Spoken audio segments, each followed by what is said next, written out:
지난 시간에는 여러분들과 함께 야곱의 복이라는 제목으로 말씀을 나눴습니다. 우리 지난주에 여기 계실 분들이 별로 없어서 기억나시는지 모르겠습니다. 하나님께서 야곱의 가장 힘든 순간에 그에게 찾아오셨습니다. 그곳이 베델입니다.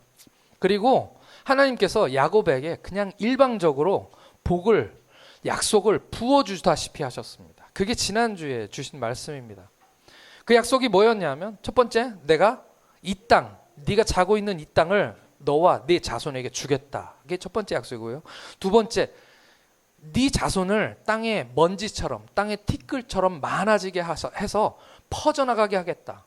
기억나나요? 퍼져나가다는 단어가 뭐였냐면, 물을 봉다리에 이렇게 담아가지고 펑 터트리는 겁니다. 그러면 물이 터져가지고 쫙 퍼지겠죠. 그 뜻입니다. 네 자손을 온 세상에 퍼지게 하겠다라는 그런 말씀이죠. 그래서 그것으로 끝이 아니라 너의 자손들을 통해서 다른 민족들이, 너로 말미암아, 네 자손으로 말미암아 다른 민족들이, 다른 사람들이 복을 받게 하겠다라는 축복입니다. 할렐루야. 하나님이 여러분들에게 복 주시는 이유는 정말 따로 있습니다. 아멘. 여러분들에게 하나님이 복을 주시는데, 여기 제 아이들도 2명 있지만 저는 믿습니다. 저에게 주신 이 복을 통해서, 이 아이들을 통해서 전 세계 열방의 많은 사람들에게 그 복이 나눠지게 될 줄 믿습니다. 아멘. 그리고 그 약속 끝에 뭐라고 말씀하시냐면, 내가 이 일을 이루기 위하여 너를 절대 떠나지 않겠다. 내가 너와 함께 하겠다라고 말씀을 주셨습니다. 그리고 추가로 말씀하시는 거, 마지막 축복은 뭐냐면, 내가 너를 지금은 가나안 땅에서 떠나지만 다시 이 땅 가운데 돌아오게 하겠다라는 약속입니다. 놀라운 이것은 하나님의 은혜의 말씀입니다. 야곱이요, 하나님께 이렇게 하게 달라고 기도한 적이 없습니다. 야곱은 믿음이 있는 사람도 아니고요, 야곱은 그럴 만한 자격이 있는 사람도 아닙니다. 지금 죄 짓고 도망가는 사람이잖아요. 근데 그 길 여정에서 하나님이 그냥 느닷없이 나타나셔서 그냥 부어주시는 겁니다. 내가 이렇게 하겠다, 이렇게 하겠다, 이렇게 하겠다는 약속을 부어주시는 것이죠. 우리는 이것을 뭐라고 말합니까? 은혜라고 말합니다. 받을 준비가 돼 있지 않고 받을 자격이 없는 내가 하나님이 주시는 그 복을 받게 되는 것, 그것을 우리는 은혜라고 하는 것이죠.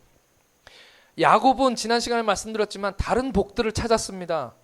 경쟁하고 싸우고 이기려고 노력하고 많은 다른 복들을 찾으려 했지만 그게 진정한 복이 아니었다는 것이죠. 오늘 이 베델에서 진정한 복이 무엇인지를 깨닫게 됩니다. 그 복이 뭡니까? 하나님이 나와 함께 하시는 것이 바로 복이다. 아멘. 네, 하나님이 나와 함께 하시는 것이 가장 큰 복입니다. 제 아이에게 용돈 줄 수 있는데요, 제가 용돈으로 10,000원 주고 20,000원 주고 하면 쟤들 좋아하겠죠. 근데 더 좋은 건 제 카드를 가져가는 겁니다. 지가 쓰고 싶은 대로 마음대로 쓸 수 있으니까요. 하나님이 우리에게 뭐 돈 줄 수도 있고 건강 줄 수도 있고 우리가 원하는 거 줄 수도 있는데, 그보다 더 좋은 건 뭐냐면요, 그 모든 것을 다 가지고 계시는 그 하나님을 가지는 것입니다. 할렐루야. 그게 진짜 복이죠. 오늘 야곱이 받은 복이 바로 그것입니다. 그리고 너에게서 끝나는 게 아니라 이것을 너를 통해서 다른 사람에게 흘러가게 하겠다. 네가 복이 될 거다. 네가 들에 가도 복을 받고 나가도 복을 받고 들어가도 복을 받고, 그렇게 받는 이유는 뭐냐면 너 때문에 다른 사람은 복 받게 하겠다. 할렐루야. 여기 네팔에서 오신 우리 성도님들 계시는데, 여러분들이 한국 땅에 오셔서 만나는 사람마다 여러분들 때문에 복을 받는 역사가 있게 될 줄 믿습니다. 아멘. 그게 진짜 참된 복이죠. 이게 지난주까지 말씀이었고요. 이제 오늘 말씀은 여기서부터 시작됩니다. 저는 이 대목에서 야곱의 마음이 어땠을까? 야곱은 그냥 잠잤을 뿐이거든요. 지난 밤까지 걱정하고 근심하고 불평하고, 내 인생을 왜 나는 이런가? 왜 나는 하는 일마다 안 되나? 나는 태어나 보니까 둘째예요. 예? 그 삶을 불평하면서 그렇게 잠들었던 야곱이었는데, 그 밤 하나님이 찾아와서 만나주신 그 밤에 모든 것이 달라지기 시작했습니다. 그리고 그가 일어나서 뭐라고 얘기합니까? 꿈에 하나님을 만나고 난 다음에, 그 약속을 다 받고 난 다음에 뭐라고 얘기합니까? 내가 하나님이 여기 계시는 것을 과연 내가 몰랐다. 하나님이 여기 계시는데 내가 몰랐다. 그리고서는 뭐라고 얘기하면 다름이 아니라 여기는 하나님의 집이고 하늘의 문이로다 라고 그가 선포합니다. 혼자 있는데 지금 그런 얘기를 하고 있는 거죠. 이 말이 무슨 말입니까? 그는 하나님이 거기에 계신 줄을 몰랐습니다. 거기에 안 계신 줄 알았습니다. 왜냐하면요, 그는 가나안 땅을 떠났기 때문입니다. 아버지가 사는 집에서 지금 도망치고 있기 때문에 하나님이 거기 계신다고 추호도 생각을 못했던 것입니다. 왜냐하면 그는 하나님을 잘 몰랐습니다. 생각해 보시면 그런 거예요. 지금 하나님은 아브라함과 이삭과 함께, 자기 아버지 이삭과 함께 지금 자기 집에 있습니다. 그래서 내가 거기를 떠나니까 여기는 안 계신다고 생각했던 거죠. 자기는 혼자라고 생각했던 것입니다. 근데 하나님께서 그 생각을 뒤집어 주신 것이 오늘 이 베델의 말씀입니다. 찾아오셔서 만나 주신 것이죠. 그리고 약속을 어마어마하게 쏟아 부어 주셨습니다. 그러니까 자고 일어나서 깜짝 놀란 겁니다. 깜짝 놀란 겁니다. 아, 하나님이 여기 계시는구나 라는 것입니다. 지금 야곱이 있는 이곳은 어디입니까? 베델이라고 붙인 이름은 나중에 이제 베델로 알려졌지만 이곳은 베델도 아닙니다. 거기는 집도 없고요. 편의점도 없고요. 거기는 뭐 아무것도 없는 그냥 허허 벌판입니다. 그냥 허허 벌판에서 그냥 아무것도 없으니까 돌멩이 하나 가져다가 베개로 베고 거기서 잠을 자고 있었던 것입니다. 인적도 없고 누구를 만날래도 만날 수 없는 그냥 아무것도 없는 광야에 혼자 있는 공간입니다. 그런데 그가 자고 일어나서 아무것도 없는데 거기다 대고 고백하는 겁니다. 여기는 하나님의 집이다. 여기는 하늘의 문이다. 그리고는 아무도 없는데 혼자 자던 그 돌 베개죠. 돌 베개를 가져다가 땅바닥에 딱 놓고, 돌 베개니까 아마 이렇게 동그란 건 아니었을 거예요. 베기 좋은 걸, 넓적한 돌이었겠죠. 그 돌 하나 베고 있다가 그걸 가지고 와서 거기다가 기둥으로 세웠다라고 성경에 얘기하고 있습니다. 그러니까 그 돌이 큰 돌은 아니죠. 기둥으로 세우려고 고른 돌도 아닙니다. 베고 자려고 베었던 돌이니까 아마 넓적한 돌이었을 것 같아요. 크진 않았겠죠. 근데 그 돌 가져다가 아마 세로로 딱 세우지 않았을까요? 세로로 딱 세웠을 겁니다. 그리고 나서는 뭐 거기다가 자기가 가지고 있는 기름을 붓습니다.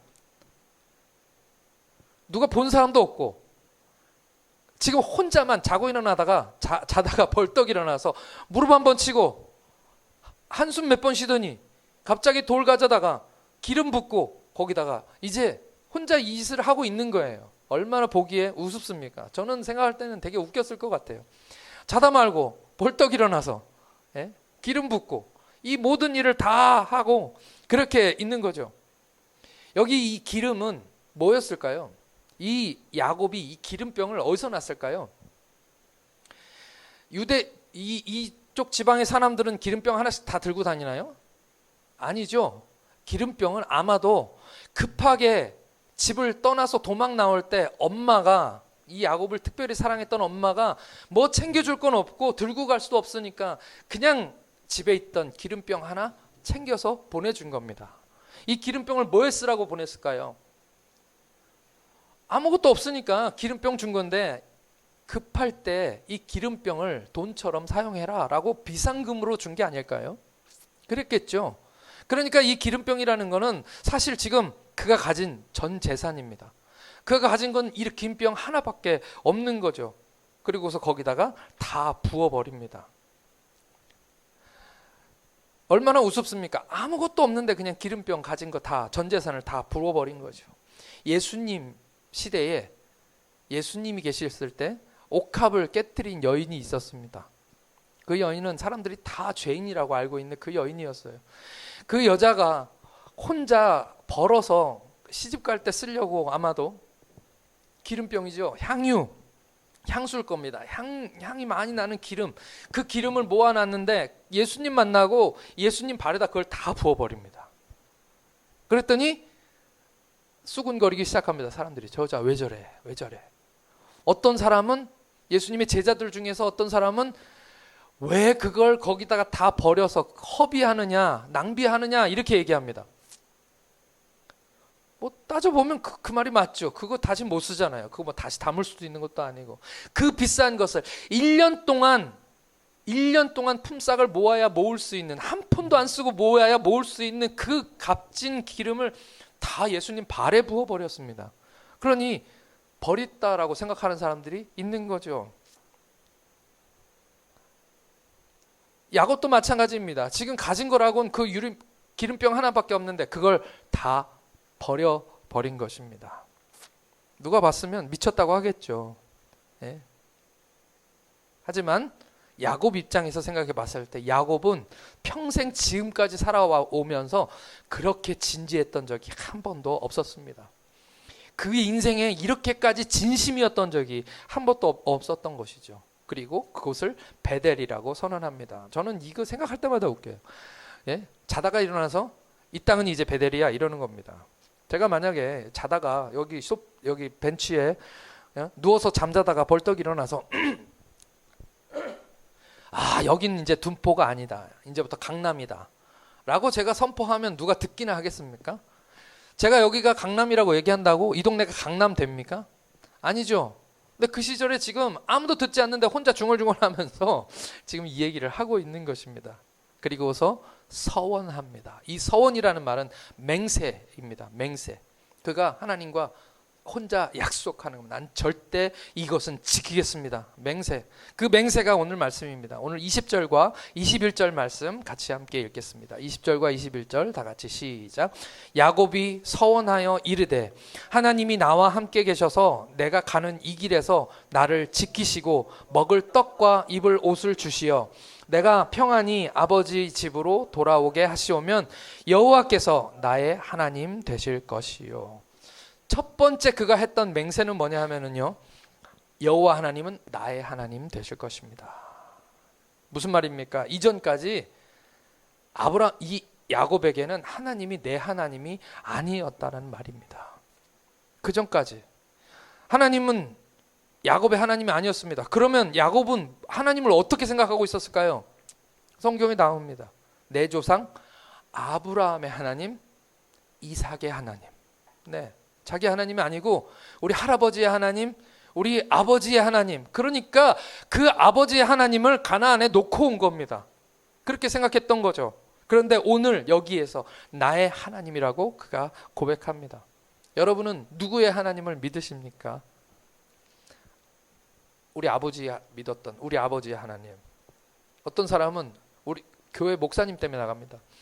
우리 교사 목사님의 하나님. 네. 또 어떤 사람은 나를 데리고 온 내 친구가 믿었던 하나님. 그래도 오는 게 감사하죠. 고맙죠. 네.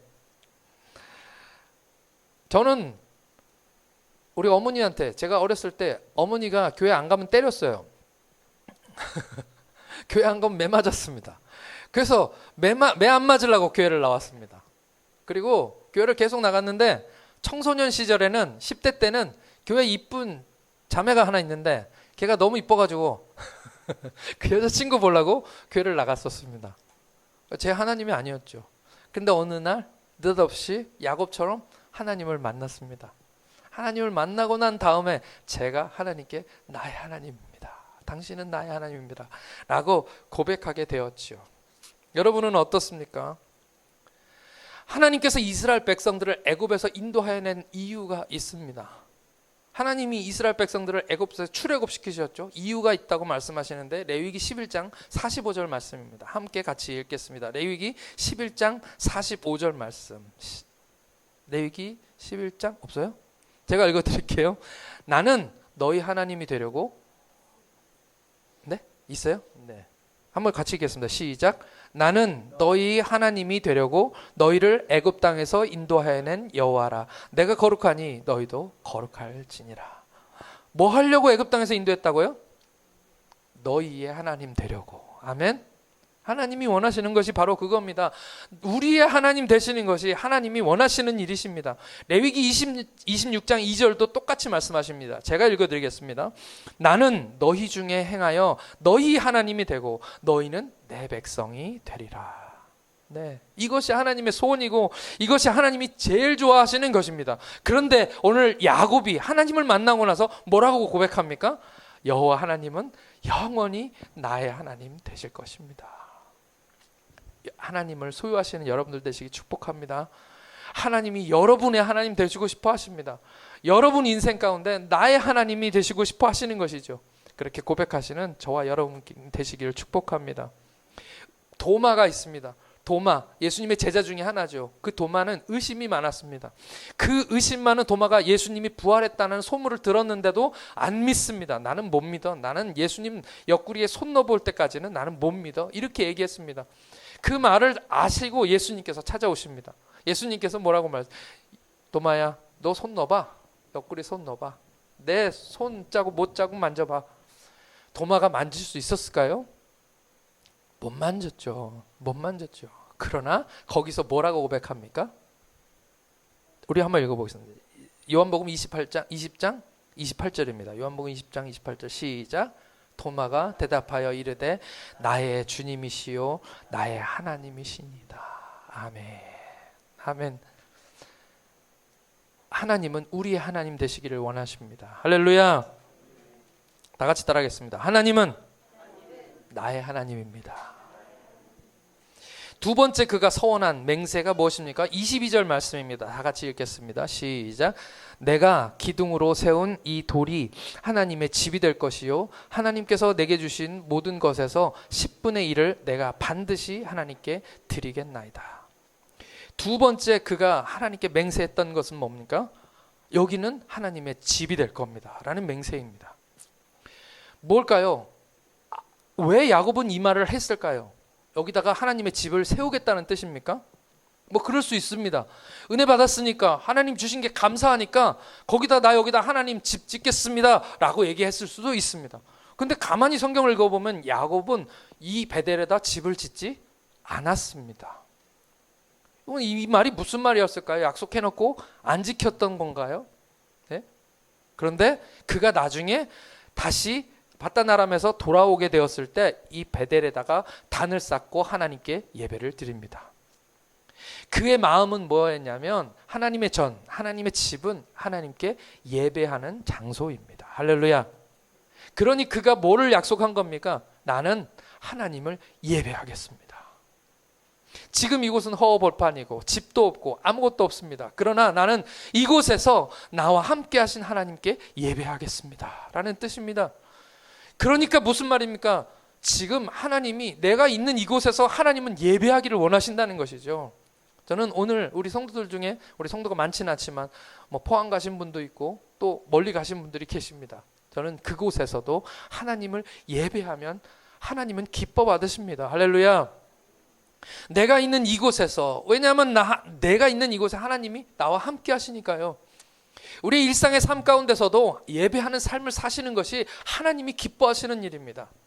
그가 은혜 받고 하나님이 나와 함께 하시는 것을 경험하고 나니까 하나님이 막 쏟아부어 주시는 복을 약속 주시니까 그가 하나님께 약속한 것 두 번째는 하나님이 나의 하나님 되실 것이고요. 나는 어디에서나 지금 이 자리에서 주를 바라보며 지금 이 자리에서 주가 영광 받으시도록 주께 순복하리라. 주께 나아가리라. 네. 하나님께 예배한다는 뜻입니다. 지금 이 자리에서 예배하시는 저와 여러분들 되시기 축복합니다. 장소가 허락되고 또 우리 교회는 뭐 이렇게 큰 교회는 아니지만 뭐 이런 교회에서 하나님께 예배하시면 하나님께서 예배를 기뻐 받으십니다. 또 내가 길을 걸어도 좁은 길을 걸으며 밤낮 기뻐하는 거 주의 영이 함께함. 내가 사망의 음침한 골짜기로 걸어갈지라도 그곳에서 하나님을 예배하면 그곳은 하나님의 집이 될 줄 믿습니다. 집이 우리 집은 좁아서요 예배드리기가 힘들어요. 그러나 혼자 있는 그곳에서 하나님을 예배하면 그곳은 하나님의 집이요 하늘의 문이 될 줄 믿습니다. 마지막으로 그가 고백한 고백은 11조를 하나님께 드리겠다는 고백입니다. 이 11조의 고백은 미완료 진행입니다. 미완료 진행. 그러니까 내가 하나님께 11조를 드리겠습니다 하고 끝난 것이 아니라 나는 평생 영원히 내가 하나님께 기쁠 때나 슬플 때나 있을 때나 없을 때나 형편이 허락해도 드리고 형편이 허락되지 않아도 나는 나의 가진 것의 10분의 1을 하나님께 구별해서 드리겠다라는 뜻입니다. 많은 분들이 11조를 세금이라고 생각하시는 분들이 있으시더라고요. 10 중에 하나를 떼서 하나님께 드려야 되니까 무슨 세금처럼 여기는 그런 분들이 있습니다. 저는 모든 것이 다 하나님의 거라고 믿습니다. 내가 가진 것 다 하나님의 것입니다. 내게 주신 것은 다시 하나님의 것이어서 다 드려야 되는 게 맞는데 하나님은 감사하게도 다 달라고 안 하십니다. 그래서 10개 중에 하나만 하나님께서 믿음의 고백으로 달라 하시는 것입니다. 제가 제 아내한테 그런 얘기를 한 적이 있습니다. 내가 교회를 개척하면 우리 교회를 내가 담임 목사가 되면 난 우리 성도들에게 11조 내지 말라고 해야 되겠어 그랬습니다. 그랬더니 무슨 말이냐고 저한테 그러더라고요. 그래서 제가 믿음 없이 내 것이 다 하나님의 것이라는 것을 인정하지 못하면서 하나님께 11조를 억지로 드리는 것이 무슨 의미가 있습니까? 그러니까 여러분들 중에서 내 것이 하나님의 것이라고 믿지 못한다면 11조 안 내도 됩니다. 내지 마십시오. 억지로 내는 건 하나님 받지도 않습니다. 말라기의 말씀입니다. 그러니 제가 성도들에게 11조 그런 사람은 내지 마세요 라고 얘기하라고 그랬더니 아내가 뭐라 그러냐면 내라는 말보다 더 무섭다. 그렇게 얘기하더라고요. 네. 무슨 말입니까? 제가 하고 싶은 말이 무슨 말인지 여러분도 아시죠? 10개 중에 하나를 드리지 못하는 사람은 내 삶의 모든 것을 하나님께 다 드릴 수 없습니다. 일주일 중에 한 번 주일날 교회 나와서 예배 드리는 것이 힘들어서 못 오시는 분들은 그 삶을 하나님께 다 예배로 드릴 수가 없다라는 얘기와 똑같은 말입니다. 11조 드리는 것이 쉽다라는 뜻은 아닙니다. 저들 역시 마찬가지입니다. 11조 드리는 거 어려운 일입니다. 어려우니까 지금 야곱은 맹세까지 하고 있는 거잖아요. 네? 어려운 일입니다. 부득이하게 억지로 하지 말라는 말입니다. 여러분들 마음 가운데서 하나님께 받은 은혜가 있다면 야곱처럼 하나님이 나의 삶에 찾아오셔서 나와 함께 하신 은혜가 정말 고맙고 감사하다면 내 삶이라도 하나님께 드려야 될 줄 믿습니다. 10개 중에 9이라도 하나님 달라 하시면 다 드려야 되는 것이 우리 삶의 우리의 마음가짐입니다. 11조는 강요가 아닙니다. 그래서 11조를 강요하지 않습니다. 이름 체크해가지고 안 냈네 이런 얘기 하지 않습니다. 어떤 분들은 이 11조에 대해서 간증을 들으시고 그런 간증 많습니다. 내가 11조를 열심히 드렸더니 하나님 내 삶에 많은 복들을 주셨어요. 내가 드린 것보다 더 많은 복들을 주셨어요. 11조 많이 냈더니 11조를 더 많이 내도록 수입이 많아지게 하셨습니다라는 그런 간증의 이야기를 듣고 나서 뭐라고 얘기하냐면 내가 수입이 많아지게 하기 위해서 11조를 더 내야 되겠네. 이건 투자입니까? 투자? 11조는 투자가 아닙니다. 조건 붙여가지고 하나님께 나 이거 드릴 테니까 이거 주세요 라고 얘기하는 그런 투자가 아니라는 말씀입니다. 그런 마음이 드시거든 11조를 멈추십시오. 11조는 무엇입니까? 오늘 말씀에서 야곱이 하나님께 받은 은혜가 너무 감사하고 고마워서 하나님께 약속하고 드리는 믿음의 고백입니다. 할렐루야. 오늘 말씀의 약속, 내가 하나님께 선하여 드리겠습니다. 세 가지의 약속이 있는데 한 가지 이 말씀을 읽을 때 오해할 수 있는 것이 있어서 제가 말씀드리겠습니다. 잘못 이해할 수 있는 게 있습니다. 우리 20절 말씀 보면은요. 20절 말씀 한번 보겠습니다. 20절 말씀 보면 야곱이 서원하여 이르되 하나님이 나와 함께 계셔서 내가 가는 길에서 나를 지키시고 먹을 것 떡과 입을 옷을 주시어 내가 평안히 아버지 집으로 돌아오게 하시오면 이 면자가 붙어 있으니까 영어로는 if죠. 만약 하나님이 이렇게 하시면 하나님은 나의 하나님 되실 것이요 나는 하나님의 집을 이곳은 하나님의 집이 될 것이요 또 11조를 하나님께 드리겠습니다. 뭐처럼 들리시나요? 조건처럼 들리죠. 마치 하나님과 딜하고 있는 것처럼 하나님과 계약하고 있는 것처럼 그렇게 들려집니다. 그런데 말씀을 제대로 읽어보면 그런 뜻이 전혀 아닙니다. 여기 약속이 나오는데 하나님이 나와 함께 하셔서 이 길에서 나를 지키시고 먹을 것 주시고 입을 것 주시고 평안히 집으로 돌아오게 하시는 이것은 뭐냐 하면 야곱이 그냥 아무 생각 없이 잠자고 있을 때 꿈속에서 하나님이 나타나셔서 그에게 주신 약속입니다. 할렐루야. 하나님이 이미 약속하고 주신 것입니다. 그거를 그냥 지금 반복하고 있는 거예요.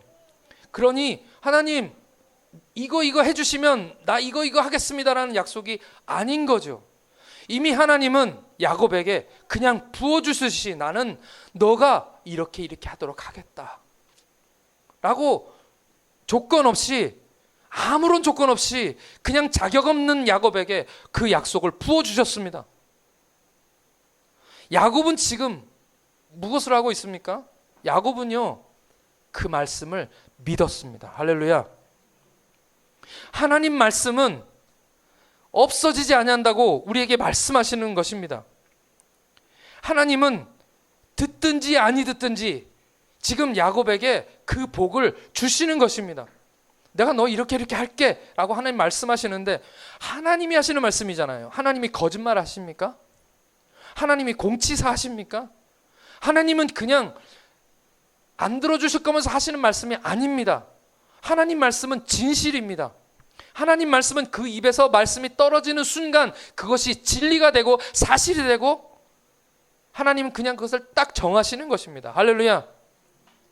하나님 말씀하시면 그냥 됩니다. 하나님 천지를 창조하실 때 말씀으로 창조하시니까 그냥 세상이 있어졌습니다. 그러니 야곱에게 하신 그 약속은, 약속이라는 말하고는 좀 안 어울리는 말 같아요. 내가 하겠다라는 하나님의 결정입니다. 할렐루야. 그러니 거기다 조건 붙일 필요가 없는 거죠. 그러니 하나님께 그 은혜를 받은 야곱은 하나님이 정말 이렇게 하시면 정말 좋겠습니다. 나는 그것을 믿습니다. 그 은혜가 너무 크고 고마운데, 그래서 내가 뭐래도 하나님께 서원하고 맹세해서 이거라도 하나님께 드리겠습니다 라는 것이 오늘 말씀이죠. 이건 조건이 아닙니다. 민수기 23장 19절 말씀 같이 읽겠습니다. 민수기 20장 19절 말씀 시작. 아니 없나요? 네, 제가 읽어드릴게요. 하나님은 사람이 아니시니 거짓말을 하지 않으시고 인생이 아니시니 후회가 없으시도다. 어찌 그 말씀하신 바를 행하지 않으시며 하신 말씀을 실행하지 아니하시랴. 하나님은 거짓말하는 분이 아니라는 말씀입니다. 천지는 없어지겠으나 내 말은 없어지지 아니하리라. 그것이 하나님 말씀입니다. 하나님은 영원하신 하나님입니다. 하나님의 말씀은 그냥 진리입니다. 그래서 야곱이 적지만 부족하지만 하나님께 내 평생 이것만은 반드시 지키겠습니다. 나는 다른 신을 섬기지 아니하고 영원히 내 하나님은 나의 하나님 될 것입니다. 이곳은 하나님의 전이 될 겁니다. 내 마음속에 하나님의 집을 짓고 영원히 나는 예배하는 삶을 살겠습니다 라고 그가 고백한 것입니다. 그리고 내 가진 것 중에 10개 중에 하나를 구별하여 나는 하나님께 드리겠습니다 라고 고백한 거죠. 이 약속, 야곱에게 주신 이 약속은요, 이 약속은 이제 지금 그 자손인, 야곱의 자손인 예수님을 통해서 오늘 우리에게 흘러오고 있습니다. 할렐루야. 그저 우리는 만민 중에 하나였죠. 너로 인하여 만민이 복을 받게 하겠다 중에 그 만민입니다. 우리가 이스라엘하고 여기는 수만 킬로 떨어진 곳인데 한국 땅에 복음이 들어오고 한국 사람인 제가, 이방인인 제가 예수를 믿게 되고 구원받게 되고 하나님의 자녀가 되었습니다. 할렐루야. 여기 네팔 분 계시니까 네팔 사람에게도 오늘 하나님의 복음이 들어갔습니다. 오늘이 아니죠. 여러분들 부모 세대, 여기 아버님 목사님이셨다고 제가 들었던 것 같은데, 예. 그 목사님에게, 그 산 골짜기에 있는 네팔 사람에게 하나님이 복음을 듣게 하셨습니다. 그 복이 여전히 유효합니다. 그 복이 오늘 우리에게 주신 약속입니다. 내가 너와 함께 하겠다. 너로 인하여 만민이 복을 받게 하겠다. 이 약속이 지금도 우리 가운데 흘러넘치는 줄 믿습니다. 너희가 이 땅을 내가 너와 내 자손에게 주겠다. 이 말씀 뭡니까? 하나님의 나라를 유업으로 주겠다라는 말씀입니다. 성령이 우리 가운데 임하시면 하나님의 나라가 우리 가운데 들어오시는 것이죠. 그래서 하나님의 다스림, 그 통치가 우리 삶 가운데 이루어지게 하겠다라는 말씀입니다. 지금 한국 땅에 살든 네팔에 살든 어느 나라에 살든 하나님의 나라가 내 마음속에 역사하고 있는 줄 믿습니다. 그리고 뭐라고 말씀하십니까? 내가 이 땅에 다시 돌아오게 하겠다. 이 말은 뭘까요? 지금 야곱은 나그네의 삶을 살고 있지만, 지금 이 세상 가운데 우리가 던져져서 지금 이 세상 속에서 나그네로 살아가고 있지만 언젠가 우리의 본향, 우리의 고향, 네이티브 랜드, 그 땅으로 다시 돌아오게 하겠다. 아멘. 천국입니다. 할렐루야. 우리는 천국을 약속받은 하나님의 자녀들입니다. 네 자손들이 물이 툭 터져서 쫙 퍼지는 것처럼 온 세상이 편만하게 될 것이다. 각 나라와 족속과 방언과 백성. 제가 15년 동안 피지, 남태평양 피지에서 선교사로 있었습니다. 하나님이 15년 전에 저희를, 20년 전이죠, 예전은 20년 전에 피지로 선교사로 보내셔서 그 피지에 있는 사람들에게 복음을 전하게 하시고 교회를 여러 개 세우도록 하나님께서 축복해 주셨습니다. 그 약속이 이루어진 것이죠. 저희 아이들 여기 있는데 이 아이들이 피지에서 자라서 예수 믿고 올해 여름에 은혜 받고 저희 큰아이, 둘째 아이가 베트남 갔습니다. 하나님이 보내셔서 그곳에 가서 짧지만 짧게 복음 전하고 하나님 말씀 전하고 그리고 돌아왔습니다. 할렐루야. 제 아내가 무슨 얘기를 했냐면, 우리 교회에 만약 외국인들이 오시면 그 외국인들하고 함께 기도하면서 그분들 고향에 한번 갔으면 좋겠다. 네. 우리 다 같이 네팔에 가서 우리가 전도하면 좋겠다. 우리 교회는 작고 연약하지만 하나님의 약속을 저는 믿습니다. 네? 그 약속이 이루어질 날이 꼭 있을 줄 믿습니다. 너로 인하여 만민이 복받게 하겠다. 저는 초라하고 연약한 사람이지만 그건 확실히 믿습니다. 임 목사야, 임재민 목사야, 너로 인해서 다른 사람이 복받게 하겠다. 똑같은 약속을 여러분들에게도 주십니다. 여러분을 통해서 여러분 자녀가 복을 받고요, 여러분 남편이 복을 받고, 아내가 복을 받고, 시댁 식구들이 복을 받고, 내 주위에 사는 사람들이 복을 받고, 이런 일들이 하나님께서 일어나게 하시겠다는 약속입니다. 이게 다 우리에게 주신 복이죠. 그러니 얼마나 고맙고 감사하고 기쁩니까? 한번 세워보세요. 우리 찬송가 중에 받은 복을 세어보아라 라는 찬송이 있습니다. 네가 받은 복 한번 세봐. 얼마나 많은지 한번 세봐. 네? 그 복을 내가 셀 정도로 하나님께서 우리에게 복을 많이 주셨다라는 그런 말씀인데요. 받고 그냥 끝입니까? 야곱이 잠 깨어 일어난 후 돌단을 쌓은 것 본받아서 숨질 때 되도록 늘 찬송하면서 주께 더 나아가기를 원합니다.